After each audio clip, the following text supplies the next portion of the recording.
Bueno, en la clase número 11 vamos a hablar de varias enfermedades crónicas y cuáles son sus tratamientos. Vamos a empezar por lo que es la diabetes. Existe un síndrome que se llama síndrome metabólico, que es un grupo de afecciones que lo ponen en riesgo de desarrollar una enfermedad cardíaca y la diabetes tipo 2.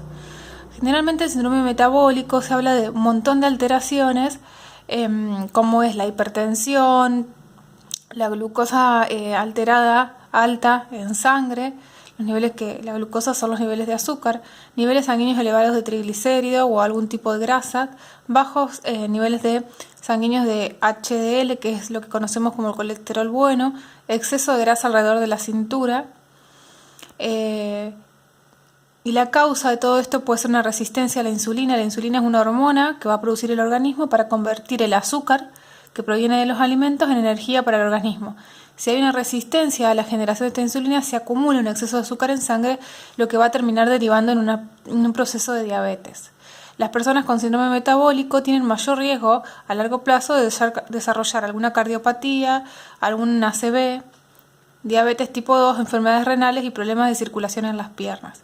Entonces, el síndrome metabólico, nosotros ya habíamos visto en la clase pasada todos los fármacos que son necesarios para manejar la hipertensión, como las enfermedades cardíacas, y se suma que si la persona tiene alteración en el azúcar y alteración en las grasas, todo eso puede constituir a formar lo que se llama un síndrome metabólico. Ahí vemos que la hipertensión, la intolerancia a la glucosa, el estado protrombótico proinflamatorio, la dislipemia, la obesidad central, los trastornos en los lípidos puede producir un síndrome metabólico, que es un paso previo al desarrollo de una diabetes tipo 2. Si bien hay dos tipos de diabetes, ya vamos a ver la diferencia entre cada una. La hiperinsulinemia es una enfermedad en la que se bombean grandes cantidades de insulina a la corriente sanguínea. Normalmente el páncreas libera insulina cuando uno come alimentos, y la insulina es una hormona que va a ayudar que a las células del organismo acepten el azúcar proveniente de los alimentos para que después se pueda a partir de ella obtener energía. Si las células se vuelven resistentes a la insulina, se necesita más insulina para que la glucosa penetre en las células. Por consiguiente, el organismo produce más insulina, lo cual es bombeada a la corriente sanguínea. Cuando hay mucha insulina en la sangre, aumenta el riesgo de producir un infarto, porque la insulina eleva los niveles de triglicéridos, reduce los niveles de lipoproteína de alta densidad, el HDL, que habíamos dicho que era el colesterol bueno, aumenta los niveles del colesterol malo, hace más difícil que el organismo elimine las grasas de la sangre después de comer, eleva la presión arterial y aumenta la capacidad de coagulación de la sangre. ¿Cuál es el tratamiento para este tipo de pacientes? Bueno, que tienen una insulinoresistencia o un síndrome metabólico. Bueno, que la mayor parte de los pacientes portadores de síndrome metabólico, sobrepeso u obesidad deberían realizar un conjunto de cambios en su estilo de vida que incluyen la actividad física y la alimentación saludable. Si el paciente presenta hipertensión, ya vimos que se utilizaban los antihipertensivos, los más comunes, como hemos visto, los IECA y los ARA. Las dislipemias, ya la vamos a ver más adelante, se utilizan estatinas más ezetimibe o fenofibratos. Para reducir la glucosa se utiliza metformina. Y para reducir los trombos, habíamos visto que la aspirina era un antitrombótico o un anticoagulante, al igual que el clopidogrel. Como les decía, la diabetes es una enfermedad crónica, se origina en el páncreas y puede ocurrir dos cosas: o que el páncreas no sintetice la cantidad de insulina que el cuerpo humano necesita, o bien la puede llegar a sintetizar, pero el organismo es incapaz de poder utilizarla. Por más que la produzca, por ahí el organismo no la puede utilizar. Y aparecen así dos tipos de diabetes. Diabetes tipo 1 generalmente se da en niños, aunque también puede aparecer en adolescentes y adultos. Suele presentar de forma brusca y muchas veces independientemente de que existan antecedentes familiares. Se produce de una destrucción de todas las células que producen la insulina en el páncreas, entonces por autoanticuerpos, es decir, el organismo ataca a las propias células como si fueran extrañas. El organismo va a atacar a todas las células del páncreas, por eso este tipo de diabetes entra dentro de las enfermedades autoinmunes. Puede ser una predisposición genética, que debido a diferentes factores ambientales se produce una respuesta autoinmune que destruye estas células, ¿sí? El páncreas tiene células, se llaman los islotes de Langerhans, que son unas células que producen la insulina. Cuando estas células son destruidas por un autoanticuerpo propio, se genera un tipo de diabetes llamado diabetes tipo 1, que no tenemos presencia de insulina. En cambio, la diabetes tipo 2, generalmente que surge a la edad adulta, su incidencia aumenta en personas de edad avanzada y es unas 10 veces más frecuente que la tipo 1. En ella se produce una disminución de la acción de la insulina, en forma que, aunque haya mucha, no puede actuar.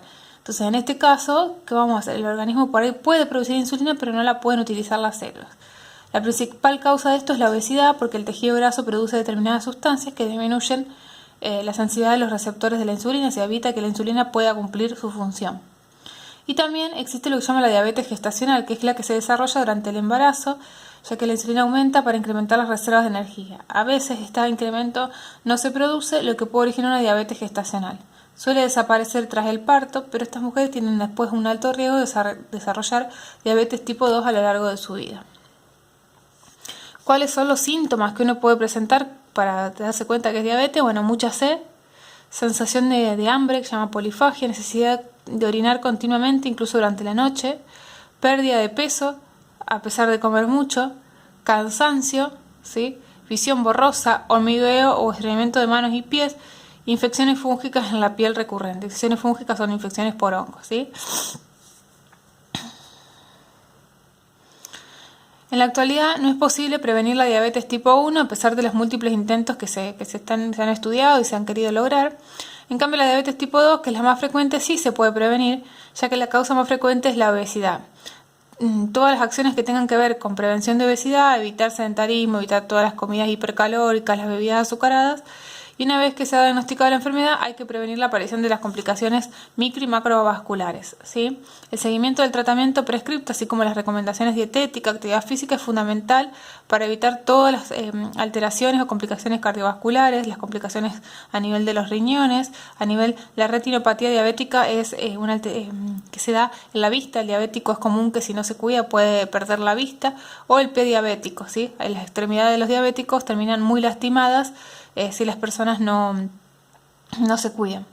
Las personas con diabetes también deben estar atentas a la aparición de hipoglucemias, bajo nivel de glucosa en sangre. Actualmente se considera una persona tenga una hipoglucemia cuando su nivel de azúcar en sangre es menor de 70. La complicación aguda de la diabetes es más frecuente y puede aparecer en multitud de circunstancias. A veces, durante el tratamiento, el diabético le cuesta al principio regular los niveles de insulina que debe colocarse, y si se coloca un nivel de dosis excesiva de insulina, puede generar que disminuya demasiado los niveles de glucemia. También puede ser que haya ingerido insuficientes hidratos de carbono en las comidas, se ha colocado la insulina en grandes dosis y encima no consumió los hidratos de carbono que tenía que consumir para la dosis de insulina que se inyectó, y eso generó una hipoglucemia. O comidas retrasadas en el tiempo. El diabético, cuando ingiere la comida, de acuerdo a lo que va a ingerir, la cantidad de hidratos de carbono que va a ingerir, debe colocarse una dosis de insulina. Entonces, si se coloca la insulina y come menos hidratos de carbono, va a producir una hipoglucemia. Si se coloca la insulina y tenía que comer a la hora de haberse colocado la insulina, pero come a las 3 horas, también se puede producir un pico de hipoglucemia. Y lo mismo si coloca más insulina de la que debe colocar. Y ahí ven en el dibujito todas las alteraciones que puede producir la diabetes. ¿Cuál es el tratamiento para este tipo de diabetes? La diabetes tipo 1, bueno, tiene un tratamiento escalonado, ¿sí? Que generalmente dice, una parte importante de controlar la diabetes, al igual que tu salud general, es mantener un peso saludable a través de la dieta sana y un plan de ejercicios.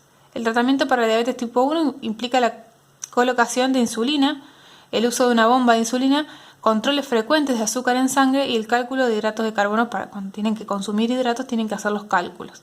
El tratamiento de la 2 implica principalmente cambios en el estilo de vida, control de los niveles de azúcar en sangre, junto a medicamentos para la diabetes, insulina o ambos. La insulina tipo 1 siempre va a utilizar insulina inyectable, ¿sí? Porque no tiene insulina, por lo tanto la tenemos que colocar.